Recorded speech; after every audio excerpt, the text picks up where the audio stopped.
مباشرت کے اصولوں کا جاننا ہر شادی شدہ کے لیے ضروری ہے، چاہے وہ مرد ہو یا پھر عورت۔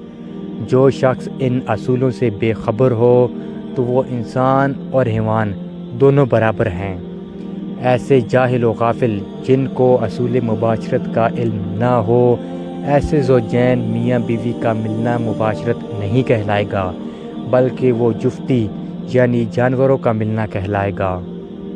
مباشرت کرنے کے چند اصول ہیں۔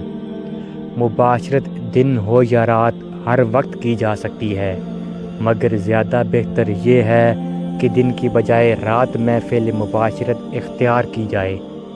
جس رات میں مباشرت کرنا ہو تو زیادہ مناسب یہ ہے کہ پہلے مباشرت کا تذکرہ میاں بیوی کے درمیان آ جائے، تاکہ بیوی اپنے شوہر کے لیے اچھی طرح زیب و زینت اختیار کر لے اور اپنی غلیظگی اور گندگی کے مقامات کو صاف کر سکے، اور بیوی بھی اپنے دل میں پہلے سے ایک جذبہ رکھ لے تاکہ شوہر کے جذبات کے ساتھ ساتھ وہ بھی اپنے جذبات پورے کر سکے۔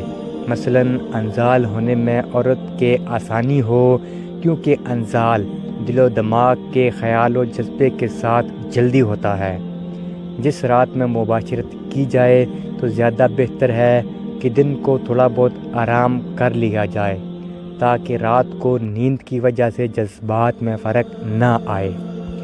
مباشرت جہاں تک ہو سکے انتہائی پوشیدہ مقام پر ہو، اور اس جگہ پر چھت ہو، اور اس جگہ پر کسی اور کے آنے جانے کا اندیشہ بھی نہ ہو۔ وہاں کوئی ایسا بچہ بھی نہ ہو جو عورت کے امور کو سمجھتا ہو۔ اگر کوئی چھوٹا بچہ ہو تو وہ بھی بیدار نہ ہو، بلکہ گہری نیند میں سوتا ہو۔ بلکہ مباشرت کے مقام پر جانور بھی نہ ہو، بالکل کوئی الگ تھلگ جگہ ہو۔ حضور کریم صلی اللہ علیہ وآلہ وسلم نے ارشاد فرمایا کہ جو شخص عورت کے پیچھے کے مقام میں صحبت کرے وہ ملعون و مردود ہے۔